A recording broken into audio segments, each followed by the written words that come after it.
Hello everyone, welcome to the Star Wars Vault. If you are new to the channel, please make sure to subscribe to see new Star Wars videos every week. So in today's video, I want to explore an alternative scenario from Episode 2, Attack of the Clones. And I'm talking about when we see Anakin slaughter the Sand People after he watched his mother die in his own arms from their torturous beatings. This is such a huge moment in Anakin's journey. It is the first step he took into the dark side. He was fueled with anger, rage, hatred. He couldn't believe that his mother had died at the hands of these creatures. He thought he could save her, but he was wrong. In his eyes, he had failed. He later confessed to Padme of his actions, how he killed all of them, not just the men, but the women and the children too. When she tries to make him feel more relaxed, he says that he is a Jedi and that he knows that he is better than this. What I find very interesting about this series of events is how we see Master Yoda sensing Anakin's pain, along with the Force ghost or essence of the late Qui-Gon Jinn. When Mace Windu enters the room to ask Yoda what is the matter, Yoda replies with pain, suffering, death.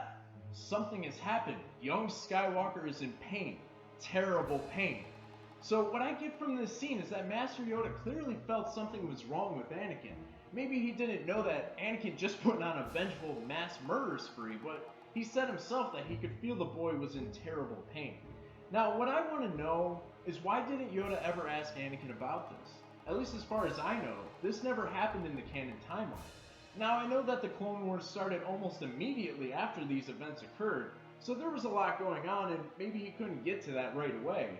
But I could just imagine how impactful that could have been. Even if Anakin didn't open up about what happened, this is the same boy who Yoda refused to have trained on several occasions during Episode 1, due to the boy having an attachment to his mother and thus being dangerous to the Order with his vulnerability to the dark side. So therefore, wouldn't you want to keep an eye on him to make sure everything is okay? Especially if you found out exactly what happened. Who knows, you may even ban him from the Order for those kinds of actions. And if Yoda didn't do that, he would most likely ensure the best possible support system around Anakin to make sure he feels comfortable to talk about his emotions and his feelings, to better understand them. Would this have stopped Anakin from turning to the dark side? I mean, maybe. I'm not 100% sure if that would happen, but at the very least, it would have pushed it off or made it that much harder for Anakin to do it. He would have to think a lot more about his decision in that chamber before he ran off to help the Chancellor. And I think my evidence of Yoda not going to Anakin after his mother died is shown when they have that conversation in Episode 3 about losing Padme to death. Anakin asks him what he must do, to which the Grand Master replies with that he must train himself to let go of everything he fears to lose. And you can see Anakin looking completely unsatisfied. You can almost see and feel the disconnect between these two characters.